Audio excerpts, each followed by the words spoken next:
All right. Either of you can go. I want you to say something that is a problem or negative in your life or something you're navigating. Oh, I have it Okay, go ahead. because I feel like I'm always picking this stuff up. I started reading this book, Fear of Feel the Fear and Do It Anyways. Mm, And I literally just started it. And to answer your question, I'm always struggling with self-doubt. It's okay. just a constant struggle of Perfect. mine. And uh and I don't do it in certain areas of my, and it's interesting cuz like you can feel really good about like one area of your life and then you get the triggers from another area. And this is Mhm, probably something we can definitely dive into for, our clients and stuff like that. But when it comes to, for example, like entrepreneurship and like building my own business, I still have so much doubt. And one of the things that I had heard a really long time ago as someone who struggles with anxiety is like anxiety, the opposite of anxiety isn't actually peace or like not being stressed, it's trust. And one of the things that this book came out with was like your fear of whatever your fear is, like it goes into three different like surface fear, and then you dive a little deeper, and then the real reason you mhm, fear this thing. And so up here it was like, fear of failure, fear of not being able to do it, looking stupid, fear of success, fear of whatever. And then the second layer. And then the third layer was ultimately like at the end of the day, what you fear is that you won't be capable of getting through whatever happens to you. And so to, to basically feel the fear and do it anyways, you have to build self trust. Like it has to mm, always come back to like, if you are really rooted strongly in, no matter what happens, I know I'll be okay. Whatever happens, like I will be able to get through it. Then you don't let the fear impact you as much. And mm. so yeah, so that's something I'm constantly learning because it goes back to like, oh, simple in theory, but really hard to like, Yeah. not easy. It's hard to actually implement. But yeah, so constantly building self trust in all areas of life, not just, like certain areas of life. Okay. I have a lot to say about all of that, but here's the question, and you have to answer it in like less than a sentence or very Mhm. short. And we're going to ask the question like 3 or 4 times. So you said what? Self doubt, I said a lot of things. Yeah, self doubt. but self doubt. So Yeah. my question is, what's awesome about that? That it pushes me to it makes me work harder. Mm, S I don't like to think of it as like, "Oh, because I doubt myself, I work harder." Because then I feel like it gives self-doubt, like, power, and it's like, "Oh, well, I'm gonna continue to self-doubt myself," right? But I think because of that self-doubt, as debilitating as it is, it also shows me that I care, and it makes me work like, self-doubt in business. Am I gonna be able to, conquer X, Y, and Z so that I don't get into a bad place financially, right? mm, It has made me build my financial, like comfort zone or whatever you wanna call that landing page, like a lot more than maybe somebody else would. mm. So I think that answers the question. Yeah. Yeah.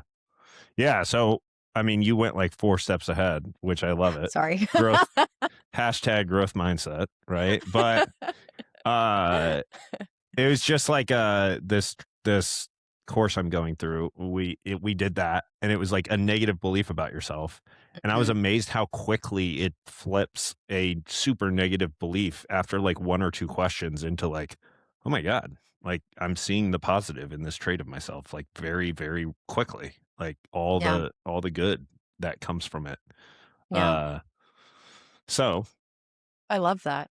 I yeah, love that, and also my my fear would be that then I think, like, Dax Shepard had talked about this in, like, a podcast of his a really long time ago, and I'm not gonna remember exactly what it is, and it's gonna be very frustrating, but it was this idea it might have been around, like, hustle culture and, like, being stressed and anxious, and there's a bad part about being stressed and anxious, but then people were taking it being like, "Well, because I'm stressed and anxious, I, like, became CEO of this or whatever," and there was a story there that I'm not pulling that was basically like, "Hey, it's not because of your stress and anxiety, it's because of this other trait."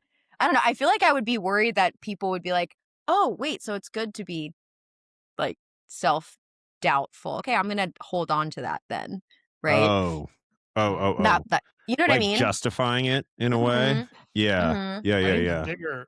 the bigger thing is understanding it, right? Like Mm. if you ask pretty much any negative emotion that you have, why is it there? Right? Like why am I experiencing this? And like it almost always comes back to some form of like safety, right? Mhm. Some form of feeling like we're going to be left behind from the tribe, Yeah. some form of like we're going to lose everything that we care about, right? So it's like it all exists because like they all have a function, right? Like if you had no fear, that'd be a really bad thing. Yeah. Right? If you were never anxious about anything, like if you never cared that deeply that you don't want to lose something, Mhm. Yeah. like none of that would be good in the long run, right? Yeah. So they all exist for a reason because we need them to survive. The question is when we're almost letting one control our control panel for too long, right? Or in the wrong times. Mhm. Mhm. Yeah. And usually the problem isn't even the one that's at the control panel, it's the fact that it's at the control panel to avoid a different one. Mhm. Mhm. For And instance, we don't like how it feels when it's at the control panel. yes. Yeah. Yes. Well, It's because we haven't uncomfortable. learned how to sit in uncomfortable emotions that like, Yes. that goes into just learning emotional regulation, like, how to, like, self-regulate your emotions to work with you. It's just Mhm, I feel like there's this concept that we're supposed to be happy all the time, and so if you mhm. feel anything but, it's a bad thing, Mhm. Yeah, our right? society is based on this idea that we all need to be as productive as we can to build this purely happy life, and anything else outside of that is not right. It's not normal, and so, like, Yep. we have to find ways to get rid of it, which, like, I mean, but this is a fitness podcast, so let's bring it back to the main root. But like I all knew these things, right, are all these things like don't you guys think that like the vast majority of emotional eating, food noise, like whatever you want to call it, where we're reaching for food as a coping mechanism, is often rooted in the idea that we believe that we're supposed to feel good and be happy all the time, and we Mhm. hate the feeling of when that's not true. Yeah. yeah, I mean, like, at this topic is the and maybe not even, like, we have to f I think it's my slight change to that is that we should be feeling different than we are right now. Mhm. Mm. Like, even if it isn't necessarily super happy. Like, it's just a resistance to something in reality, whether it's an emotion well, it is an emotion. Like, is there a scenario where any problem exists that doesn't involve avoiding a certain feeling or emotion? Which is well, you know, it's funny because it might even be happiness.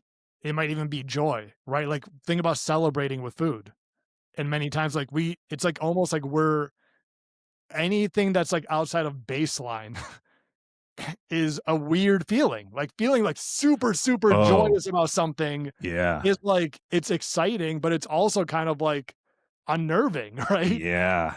And That's then you get Yeah. actually. this weird rush of, like, "Oh, this like, that's so amazing I did this," but then all of a sudden it comes back to, like, "But what if everything goes wrong now? What if I lose that thing?" Right? Like, And so, like, there's always like, I think no single emotion exists on its own. Like, Mhm. they're always coupled by other ones, and they're always some kind of uncomfortable feeling outside of baseline. And so it's very hard to like, sometimes we just don't like how that feels to be at these extremes. I think we're much more comfortable feeling physical discomfort or comfort versus like mental emotional, because what we're kind of describing, right, is a somatic experience. So when you feel an emotion, like actually sitting and feeling it in your body, whether it hurts, whether it's constricting, whether it's itchy, whether it's that like excitement that's like wanting to burst out of you. And I don't think we've really learned how to hold that or how to even let it go. Like I think of as someone who struggled with emotional eating, binge eating, all of those things, right? It's almost there's a comfort in, okay, well, I can control the amount of food I'm put control, right? Like it's control and not controlled, but I can control and then I feel physical discomfort. And then what happens is so in emotional eating talk about like primary and secondary emotion, right? I am way more comfortable sitting in discomfort physically and thinking about how uncomfortable I feel because I just ate so much, right? Or like the guilt of eating so much. I'm just like very focused on how I feel internally versus having to focus on the first emotion that came up, which was the happiness or the boredom or feeling mad or upset about something or anything like that. I almost think it's like, and you can say the same thing, right? Because emotional eating, you could do that. People do that with alcohol. People do that with drugs. People do that Right. with, self harm, right? And they're all very like physical sensations. They're all very numbing in different ways, right? And so it is very hard to sit with anger or and like not know like, oh, if I punch a pillow it helps, like if I just like like shake it helps, right? But we just kind of hold on to it because we don't know what to do with it. But like no one was who was taught that, no one, like not in school, not parents, no, like literally no one was taught that. Yeah. Yeah. Like, and it's different for everybody. You know, some Mhm, households, consciously or unconsciously, mostly unconsciously, didn't allow anger in or didn't allow mhm, sadness in. So it's different for all of us. And so, but I feel like I love how you called out anger because that's a huge one. People, the layers are wild because it's like you're hurt by something. And then there's an anger there at the person for hurting you. But then internally, this manager comes in and is like, whoa, whoa, whoa, don't be an asshole. Don't be yeah, angry. they're And angry then that there's, you're angry at being hurt. yes. And then it's just layer on layer on layer. And I mean, I truly feel like it resonates that that's, and Herman, you're going to have to reel us back to fitness here. But I feel like that is depression, right? Like that's a huge element of depression is this lack, this rigidity and lack of feeling and these layers of pushing and pushing and pushing down until there's so much energy being spent not feeling that it's like I have nothing left to give anywhere else in my Mhm. life. Yeah, So, fitness. progressive overload. No, but it's okay. It is super important to because look, we can talk about macros. We can talk about the perfect training split, right? Like I think there's a point where if if the goal is physical results, if the goal is like, look, I want to improve my body composition, I want to lose body fat, I want to build muscle, like all these things, like, cool, that's awesome. Why haven't you? Mm, Right? Like, is it genuinely because and like there's certainly like look, let's be real. We have a lot of clients where it was they just need a better plan. yeah. Right? Like And that's so real. Yeah. that is very real. And Yeah. I would say that and so like if someone's listening to like, dude, I just don't know what exercises to do. It's like that literally might be the case. And I Mhm. totally acknowledge that. And there's been plenty of people that have come through and like, hey, let's do an actual strength training plan. Awesome. oh, you were told that you had to track fats and carbs and protein, and Mhm. you got told you had to eat grilled chicken and broccoli every day, and it was just like, this is terrible, right? And so we give them a flexible nutrition plan. We make it easy, and it's like those things alone, they're like, I'm getting awesome results, right? And they're super consistent with their plan. There's also many people that we do all those same exact things, and yet you have the same conversations every week, right? Of either the week was good and the weekend fell off, or something came up in life and like, it's just it's been really tough, and like I, I'm going to get back on track soon. And I think there's like this constant tug and pull and tension of like, oh, I just need to do better. I just need to do it. I just need to do it. Mm. And to me, it's like these are, if that's you, this is where it might be worth like actually taking a step back and being like, what is actually going on here? Right? Like, are we having the 15th conversation about how I was up late snacking last night again? Right? Is it really a discipline thing? Is it really a willpower thing? Is it really like I just don't know how to manage my cravings? Or is there something else going on at 8:30 or 9 p.m. that you are feeling, and food is the way that you have learned over many years or many decades to survive feeling that? Mhm. Yeah. Yeah. Yeah. I agree with you on the most a lot of people know what to do. It's just a lot of people don't know either why they're doing it, which is why they can't like sustain those like long lasting results because they're maybe doing it for the wrong reasons, or why they're not doing it. And I think those are my favorite.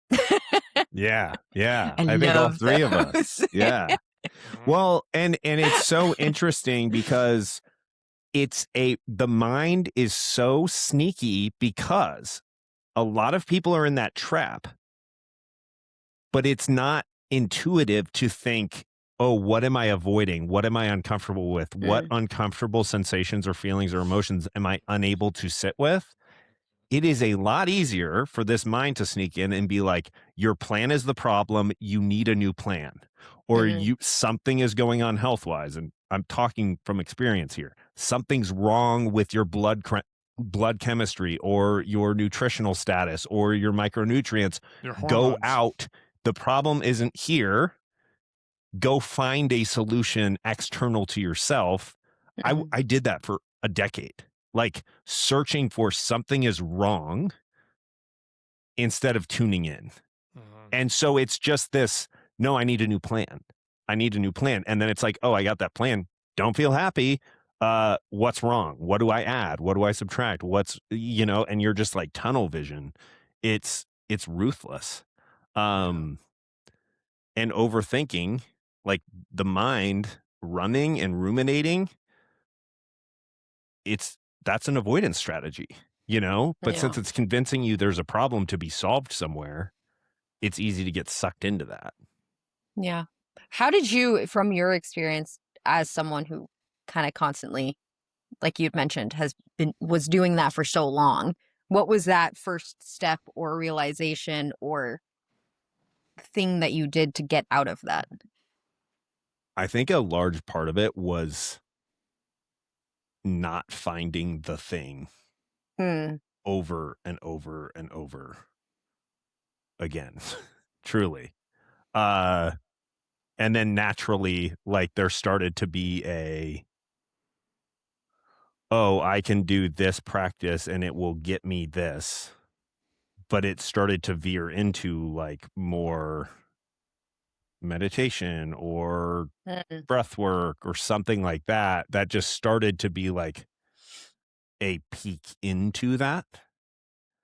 And then over time, it just was like, okay, like I'm starting to see. So I think it was just exhaustion of like, this isn't working anymore. Yeah. But a lot of people would give up at that point and just be like, well, there's just something wrong with me that I can't figure out. So I'm not going to do Oh, this anymore. right.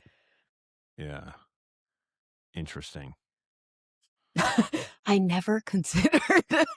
Yeah. Yeah. Well, it's just the outside perspective is like, eh, yeah. Well, I Uh, think it's interesting, right? Because um I have a new client who we're talking about. We're really doing this work of what is this resistance to exercise? Like it's mm, bringing me anxiety before, like every time I have to, like, but right before I go into a workout, I'm anxious that entire day. I'm like, I really don't want to do this. There's so much there. And we're doing some of that deep work. And it's funny when you talk about, I call it kind of like identity bridging, or like having, like, being stuck in an identity, right? Of one of the things that this person, I'm trying to be as general as I can, this person was saying was like, a lot of these, I can't, I always fail. Like, it comes up a lot with different clients, right? I like, why try if I just know I'm going to fail again? I don't even know, why put more money into something that I know I'm just, like, not going to be able to do. I'm never going to be that person that works out, enjoys working out, right? Like, being stuck in that identity, and for all the reasons Herman said, right? Like, it's always a security and safety thing, right? Like, I grew up going to PE and being the slowest person, and so, like, I just, like, exercise sucks because it brings that up for me, and then of course the brain's going to be like, okay, well then we're not going to do that again because that sucks, right? And so exploring that resistance. But what I was gonna say is, you know, on the other hand, they'll say, "Oh, but at work, they say that I've been through so much and I'm like really strong and I can get through anything and whatever." She just hasn't really taken those personality traits and found a way to pull that through movement, right? And so, because what I was going to say was, oh, it sounds like you're someone who is resilient and really doesn't stop and has, like, grit and determination, all these things, right? Like, maybe that's what makes you, quote unquote, different. But then you do have people that show those aspects of their lives in different things and just not movement, right? But one would say, actually, she does have a lot of resilience and strength. And, because she hasn't given up yet. Like, she signed up for the program, she's trying something different. And mm. I always try and sprinkle that in of like, hey, you haven't actually given, if we're talking You're about like here what right is now. failure, that Yeah. means just not trying anymore, right? Right. But you're here, you're trying, you signed up for something new, something different. So, like, you actually haven't failed yet because you haven't given up. Hmm. And it just takes time. Like, I know we all want, like, the easy way out. Um, and I think I just had this thought with, like, all the courses we buy and all the things, is to get around, even as a coach, you're like, I'm going to take all this stuff I learned. Now I'm going off onto a tangent, but I'll bring this back in a second. You take all this stuff you learn, you're like, okay, here's how to, like, not do everything that I did to, like, Hmm. get the result faster, right? Yeah. And I had this moment the other day where I was like, is this all bullshit? Like, it would be like having a child and being like, here, I don't want you to have any of the life lessons and build any of the resilience and strength and, like, mental fortitude of having to keep going and, like, hit the struggles or whatever to get to B. So, like, I'm just going to give you everything so that you don't have to do that and you get there faster. And I was just like, sorry, that was like a totally different thing. But yeah, going back to, like, what do you feel like, what made you different? I don't know. Is I that wanting better for yourself? Is that well, well, self-love? so okay, so I think a great, you know, where this connects is like, okay, what you were just saying. That client in her history with fitness sounds like more times than not has not been successful, you Mm, know? And like with any of these things, Herman and I were talking about last week, like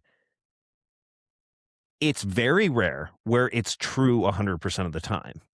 But the key factor is that your mind is orienting, it has that belief, that identity of I am not consistent. So all you do is look at the times you weren't. So the question becomes like, yeah, your rational brain knows, like if you just talk to them when they're not charged up and not in a stressed out state, they're like, well, yeah, I know that. Like, I did do it this time, but it's like next Tuesday when I had a rough day at work and shit hit the fan.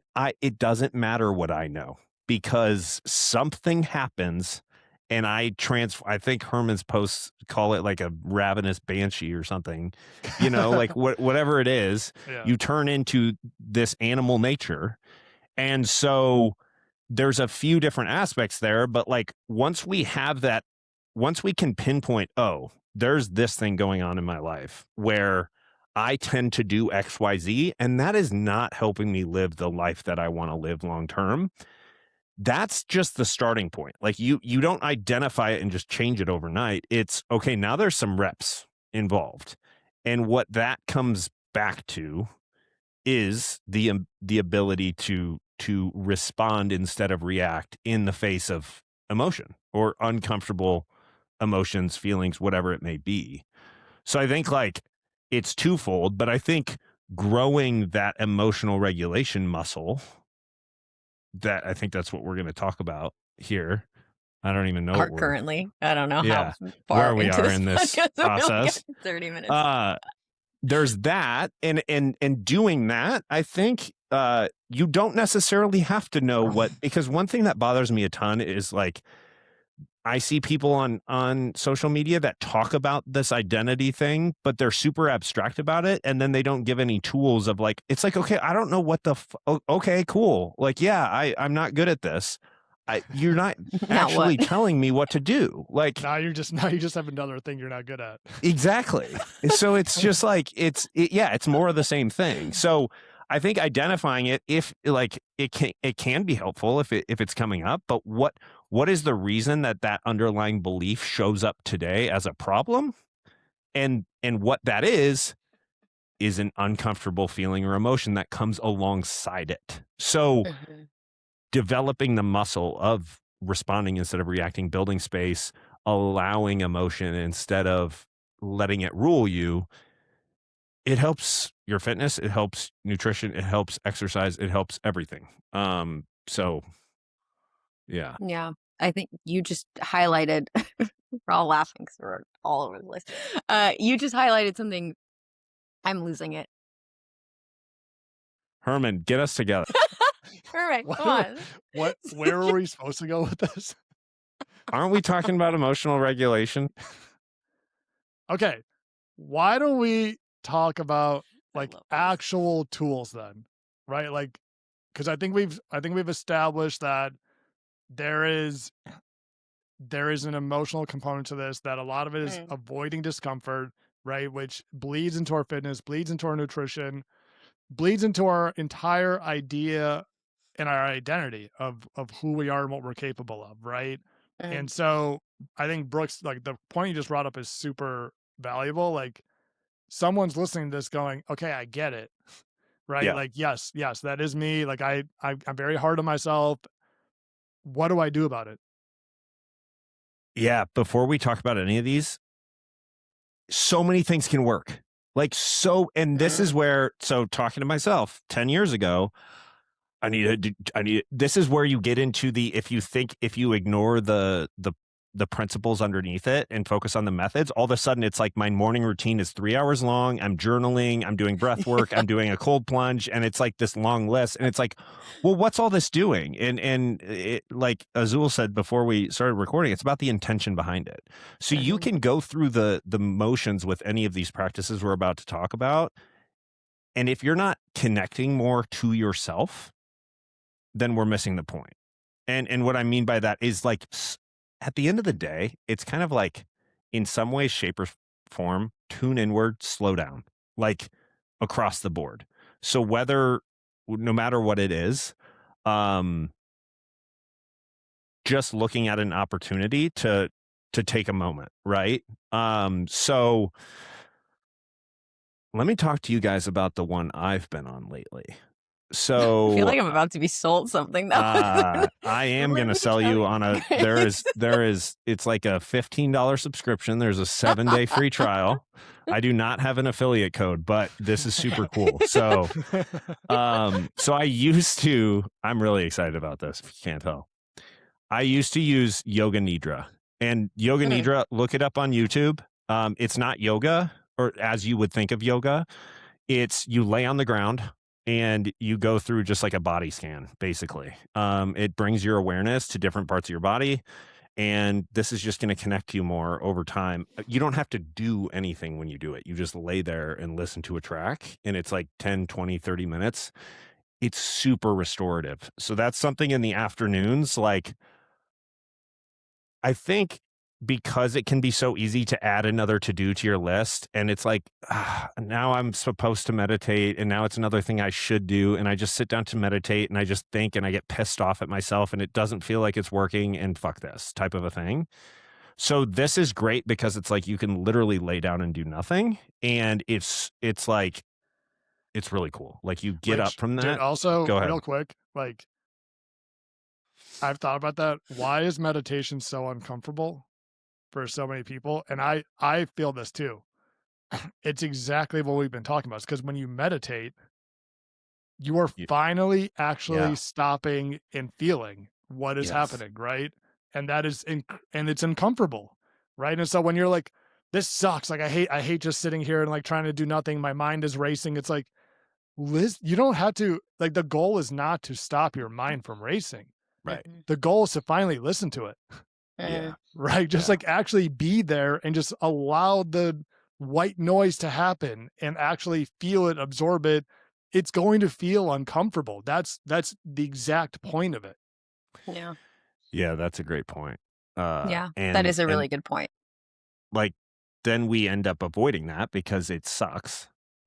And that's building like that space. Like you think about, you know, thousands of years ago, you had 10 hours a day of leisure. So there was quiet for you to naturally process things. And now we distract and fill every second of every day. And then any slight chance we get, we're like, whoa, what the fuck is that? I don't want to be with Yeah. myself for 2 minutes. Yeah. So then it like builds up. So anyways, Yeah. um, I love that. I'll second meditation just because that's probably one of the this is now a meditation podcast. This is probably one of the most transformative practices for me. And again, I'm going to come at it with like the emotional eating lens as someone that used to binge eat. It's meditation's the one and only way you learn how to witness and control your thoughts. Like yeah, it's like Herman said, it's not about having none of them. It's about being able to be like, "Oh, I'm thinking about that. Okay, let's try not to. Oh, I'm thinking about that. Okay, let's try not to." Right? And so if you think about emotional eating or binge eating or what you said like reacting instead of responding, you the first thing is self-awareness. Like the first thing is mhm, learning to catch the thought, to catch the trigger, to catch the spiral, right? So like mhm, if the circle is like this, the only way you're going to cut the loop is to have that self-awareness of what you're doing to begin with. And the only thing that really helps you develop that skill is meditation. yeah. Um as annoying and awful like as it can sometimes be, it's kind of the point. Yeah, yeah. Well, and I should clarify, I have been meditating off and on for like 10 years. So I think meditation is great. When I'm like saying a lot of people are like, fuck that, I'm talking to people that like have never been to, I still think it's a great practice. Mm. Some people, they won't do it. And so that's why I'm highlighting for this yoga nidra and this other thing that I'm about to reveal to you guys is like, is, Behind for my door number webinar, 2. uh, is that it can give you something where it helps quiet it down a little Mhm, bit to give you the working space to start to like even get that initial distance to be like, oh, okay, I mhm, am not my thoughts because I'm witnessing them more. Whereas when yeah, someone first starts, they're like, I don't know what that means. Like they're so connected to them, which I agree, still a great practice. Like you have to crack it open at some point. But um, okay, so this one. Have you heard of binaural beats? yes. Okay, so binaural beats are basically like if you put headphones in, they play different tunes in each ear. And it can be super powerful to like change brain waves. But like your brain starts predicting them really easily. So as soon as it gets a hold of it to predict it, like subconsciously, it kind of loses the impact. So, anyways, it's called Nucalm, and it's Nucalm, and it's this neuroscientist who he's been working on it for like 30 years.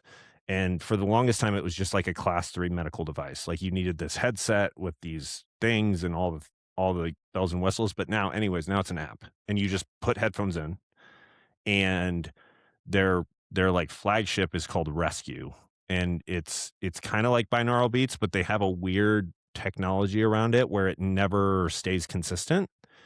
And essentially, you just lay down and meditate. But this music that's playing is playing a certain frequency that brings your brain into theta waves very quickly. So that's like the waves that like monks get to when they meditate without any of this music. But, you know, modern modern day challenges. Let's use some technology to help. It's amazing. So you do it in the afternoon. The shortest one is 20 minutes. You can do like a 2-hour one, but I did it yesterday for 20 minutes and I came out of it feeling like I slept for 4 hours. It's like because you start and it's like when you meditate, it's like you're just thinking about all the things you need to do. And like within 5 to 10 minutes, just like quiets it down so quickly. I'm obsessed. It's really cool. What is it? How do you spell it? NU, Nucalm, but NU instead of NEW. I see. Nucalm. Okay. Nucalm. I'm gonna look it up. I'm gonna try it. How did you find out about that one? I don't even remember. They reached out. That's not the one that was recommended in the group, right? No, that was like a flashing light one, right? Oh yes, Oh, that yeah, was the not one where that. you. Yeah. No, Okay. Yeah. Nucalm reached out to Brooks about a partnership. That's why we. So use code. No, I'm obsessed. Okay, that I'm gonna bring it back again. Because I think that's an important point. Because if I'm also listening to that, like I feel like what you guys were just describing, I am that other person that I'm like, I don't want to sit and meditate. I don't, and then I'm like, when the fuck am I gonna have 20 minutes to just sit down and like have theta waves going through my brain throughout the day? Like, and I think Herman, how do you make time to exercise? I know, right? Yeah, this is a good example of this entire conversation. Yeah. Right.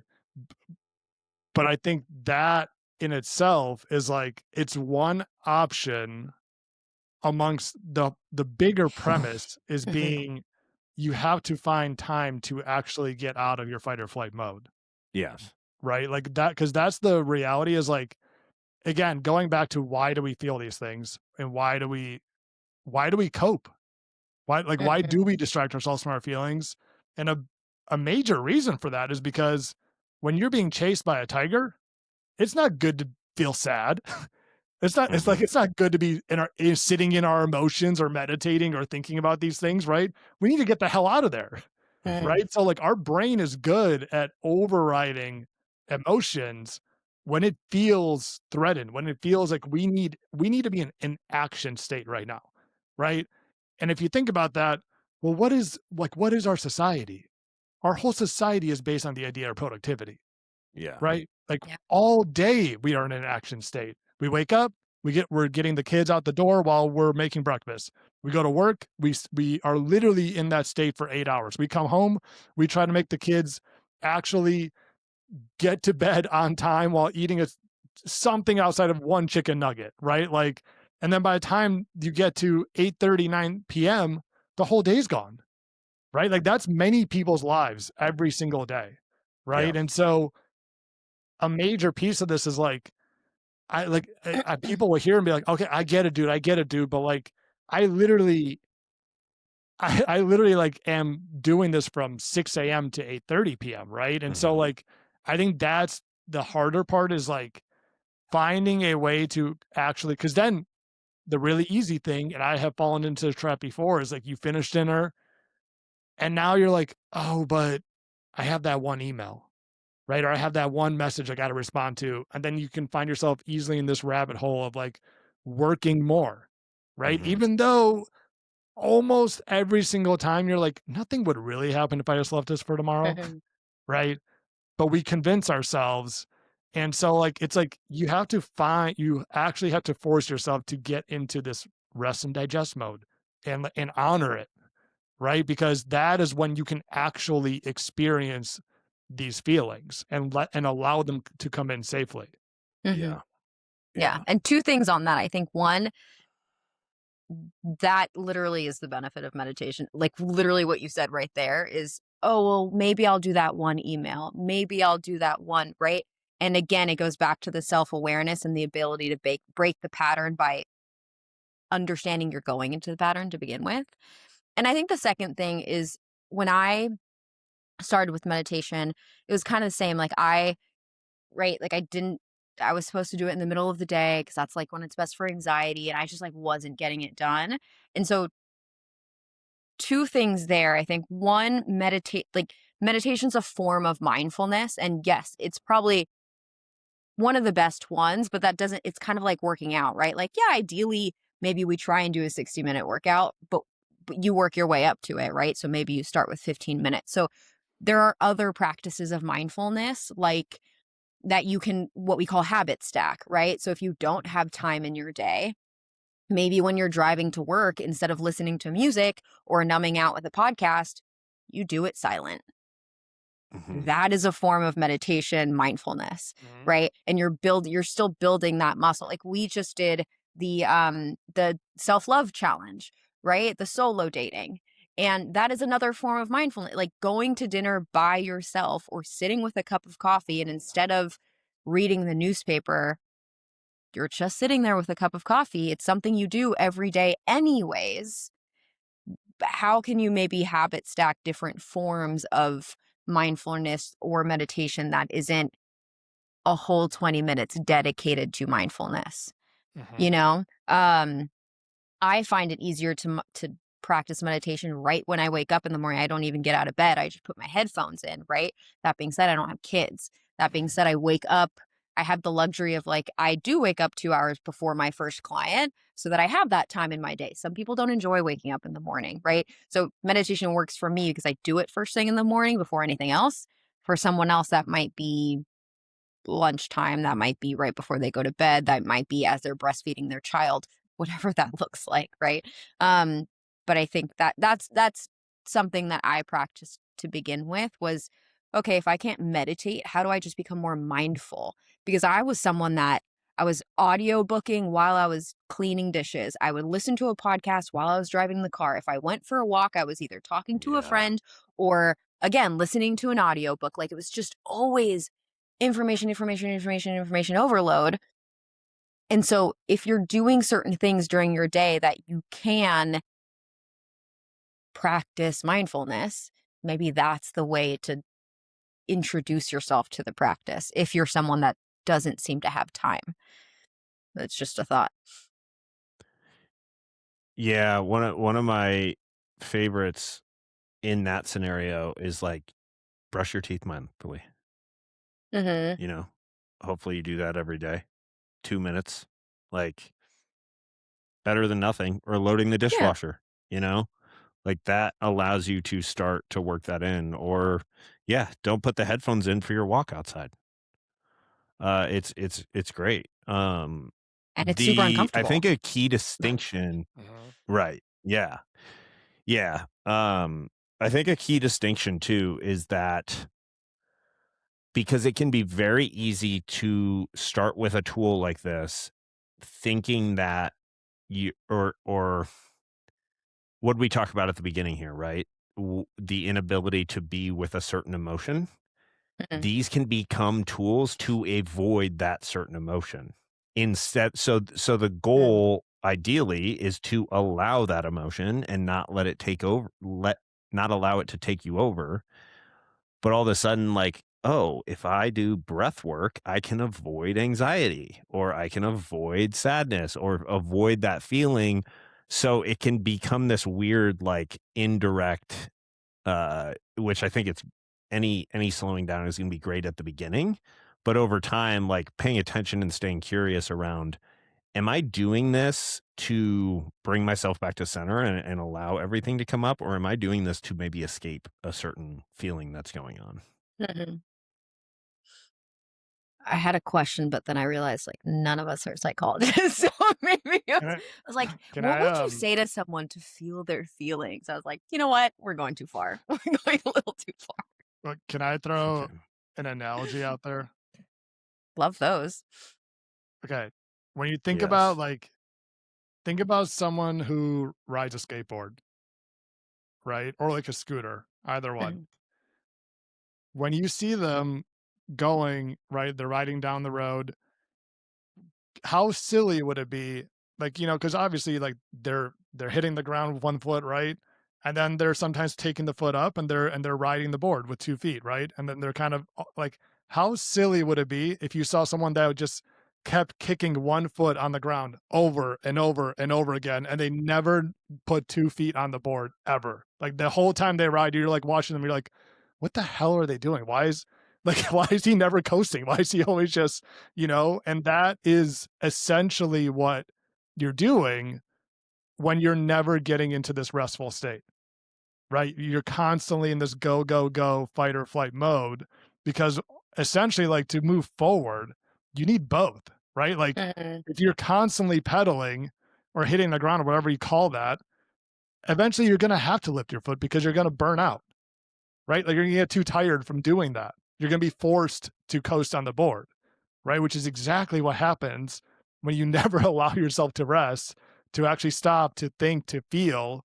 You eventually burn out. Like you're forced to Mhm. rest and to stop, right? Versus allowing yourself to interchange between the two is so incredibly necessary for moving forward. So like for me, I like to think about like with the whole analogy or like the whole thought process about headphones in your ear. I think it's so relatable for so many people because it's so true. Like every time I go for a walk, I go outside, it's a natural instinct to just grab my headphones and to put them in, plug a podcast on whatever I was listening to previously, right?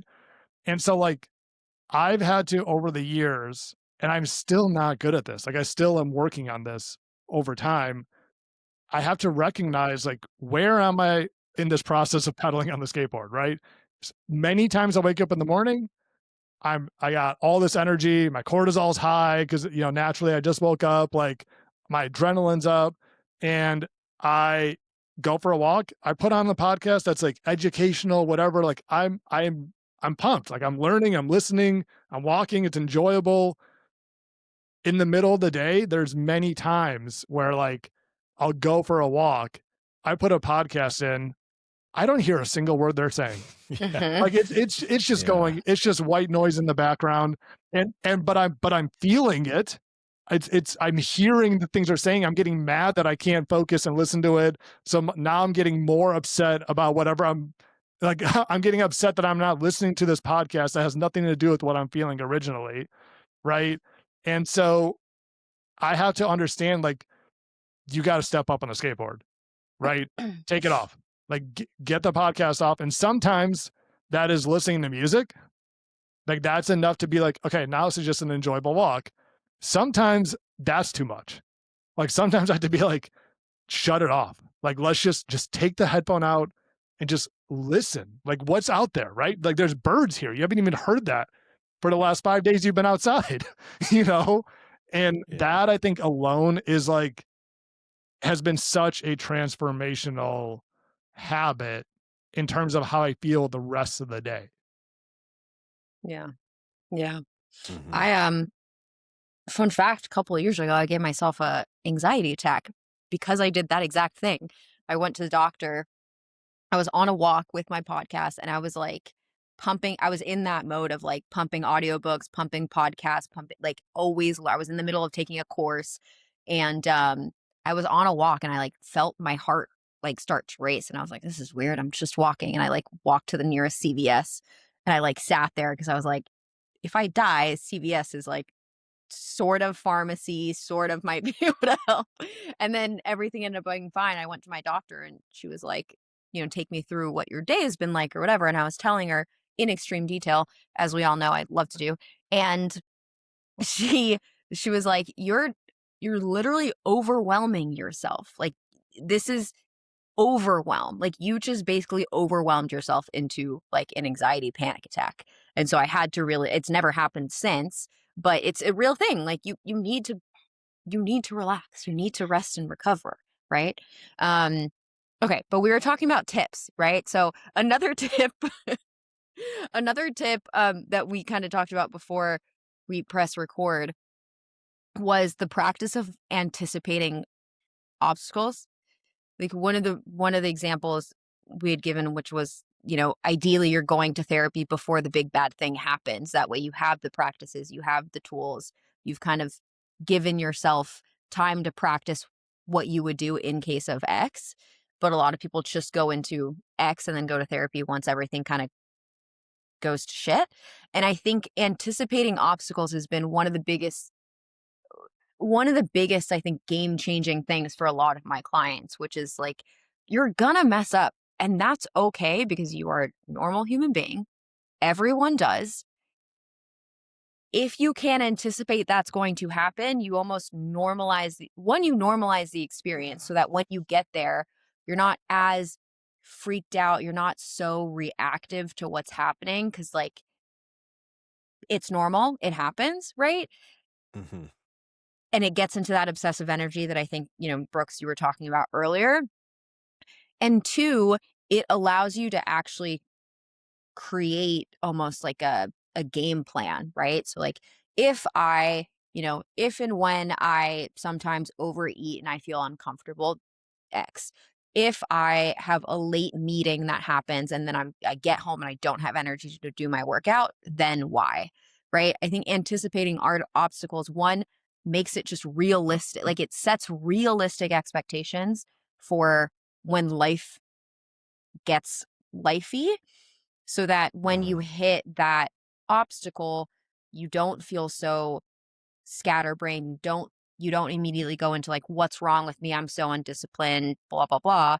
You realize it's a shared experience with everyone in the world. And then you can actually go into it perhaps with a new tool to try until you figure out what works.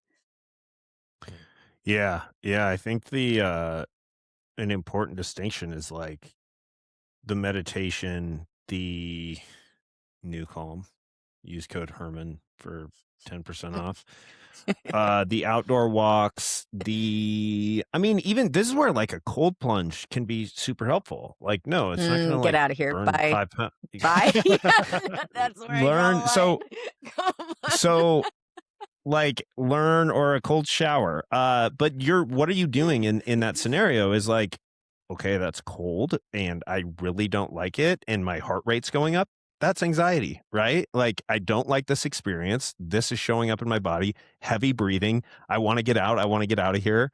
Obviously that's more extreme, but those are all your gym sessions.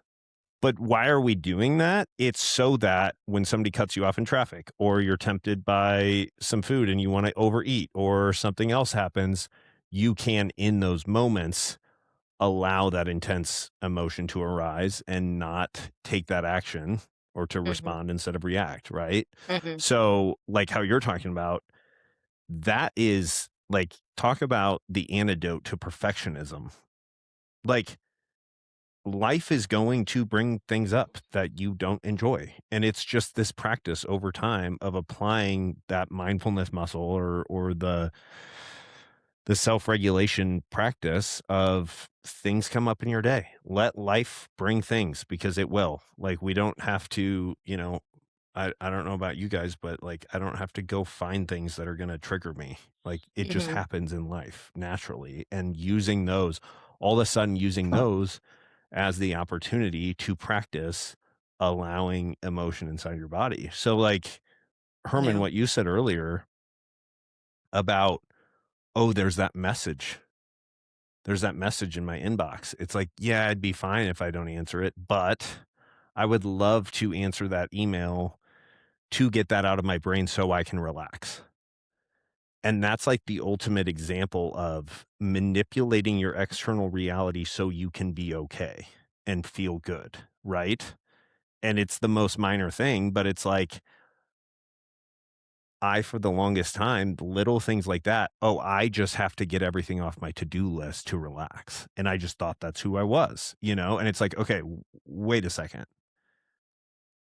how about instead of, oh, I feel uncomfortable because there's an email in my inbox, how about what's going on in my body right now?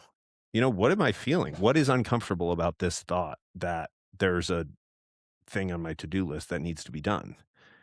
And it's like such a subtle shift, but all of a sudden, then anytime you're uncomfortable or something's quote unquote wrong or bothering you, it's an opportunity. It's an opportunity to allow yourself to flex that muscle. And those small things, like you're talking about, Azul, it's not, oh, this is going to be grim, but like my pet died and I'm like, oh, I just have to feel this fully. It's like, no, start with someone cutting you off in traffic. Start with, oh man, I really wanted that steak well done or medium well instead of well done, and they overcooked it and it's pissing me off. And I was really looking, like, those small moments in your life are the practice moments for the big moments of whatever behaviors or situations are causing you suffering in your life, um yeah, that's the end of that tangent. And we are a mental health podcast now. Jay Shetty, I get thought out of the Herman way. was frozen for a second. I was just letting you go, man. Okay, Where are we? I have one more tangible tip. I forgot what we were giving tips for now, but I wrote it We are. down, so it has to be sort of on par. So 2 things. Whenever any of my clients make a quote unquote mistake or do something that they don't think they should have done, the straight thing to go into is basically berating yourself, talking about how bad you are, and then immediately going into like, what do I do next? Like, what do I repair? What do I, whatever, right? And so generally I ask them what I call like a looking back question and then a moving forward question instead of like getting stuck, right? So if you make a mistake or if you do something that you didn't want to do or didn't do something that you did want to do, looking back question and a moving forward question. So looking back would be like, okay, what triggered this? What happened? Right? What did you, and then from that, what did you learn? Right? And one key difference I like to say is like, it has to be objective, not subjective. So for example, I ate so many cookies versus I ate 5 cookies, right? Or I ran really slow today. I ran a 11-minute mile. So we want to make it like data, not drama and story, right? So like really actually figure out like what is it that happened without all of the kind of like story bullshit drama that we put into it. And then so that you know what happened and you can pull a learning lesson from it. Because again, going back to like, it's not a failure until you stop. As long as you can learn from each one of your mistakes, like you can keep moving forward. And then a moving forward question. So what's one thing that you can do literally in this moment or later today that would support your goals? Right. So, okay, I ate 5 cookies and I learned X, Y, and Z, right? Later today, I'll just focus on having like an extra side of veggies, right? I missed my workout because I woke up late. Later today, I missed my workout because I woke up at 9 a.m. instead of 7 a.m. Okay, later today, I will X, Y, and Z. So that's another little practice for people for whatever we were giving out practices for at this point. End scene. I've loved this. I've enjoyed every moment of this.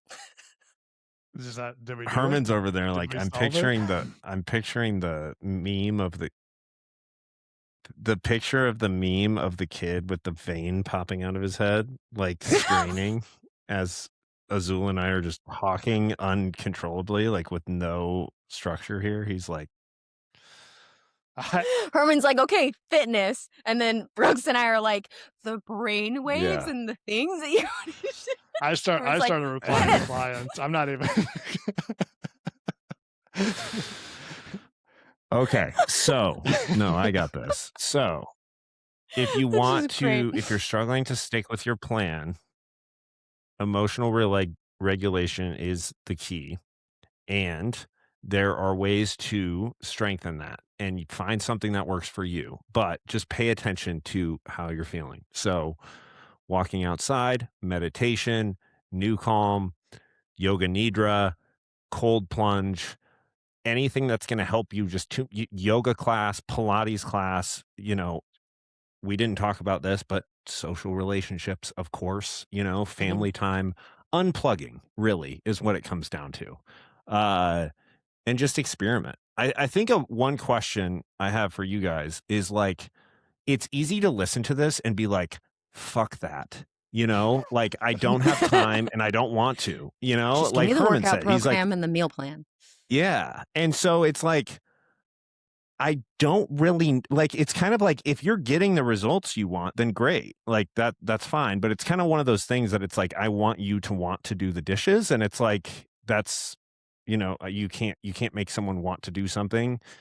And maybe they don't quote unquote need it. But I would say if you feel stressed out, if you're not stressed, then by all means keep at it. But just try some stuff. Like see how you feel after you do it. Cause it's not one of those things where it's like, oh, if I go to the gym, I am going to see this result from it. It's a felt experience and a changing of just your day-to-day life. And it's weirdly subtle, but it is so powerful. So just try stuff. Like play around with it and see how you feel. The thing too that I would add to that is just because you don't want it doesn't mean you don't need it. Right. Mhm. Right. Like, and I would argue like this is if it feels like it's the uncomfortable thing to do, Mm, it's probably the thing that you need, right? yeah. The same way that someone who is really, really struggling to get to the gym and just like, oh, that it's like it feels so uncomfortable to like actually join the gym and like go in there.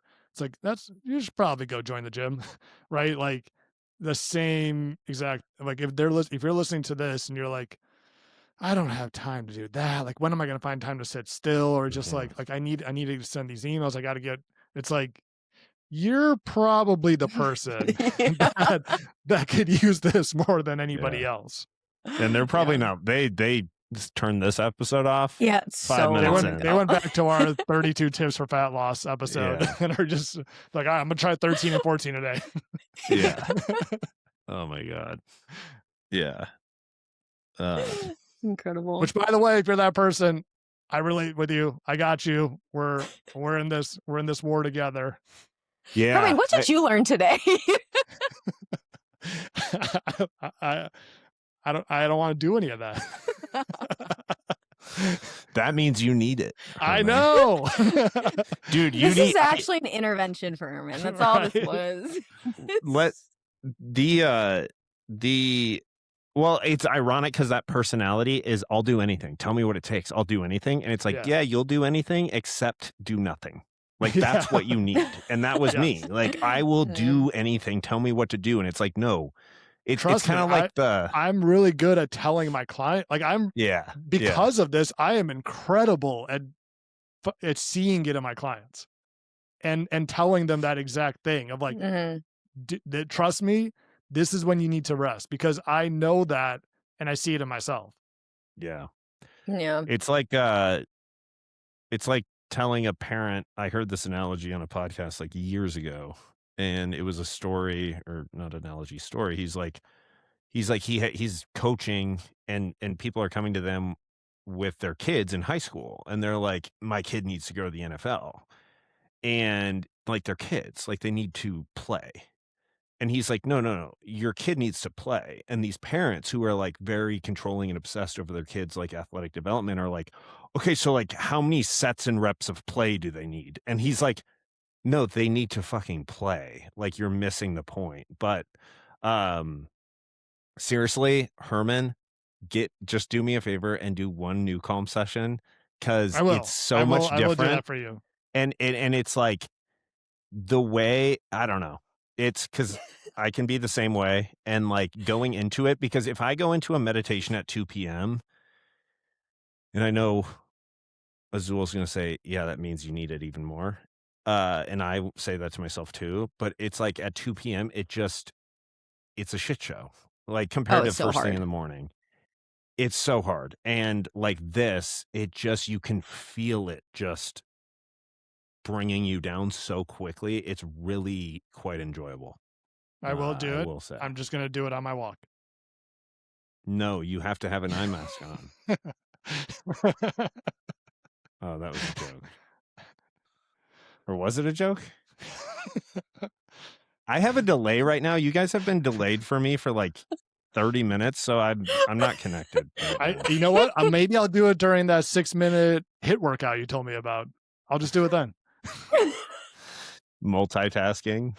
Do it while you work out, dude. Fuck it. Yeah. I'll do it while I'm answering emails. Dude, you actually won't even have to sleep anymore. That's amazing. I could be so much more productive. Yeah. Yeah. All right. Well, this needs to end. All right. Thanks, everybody. Bye.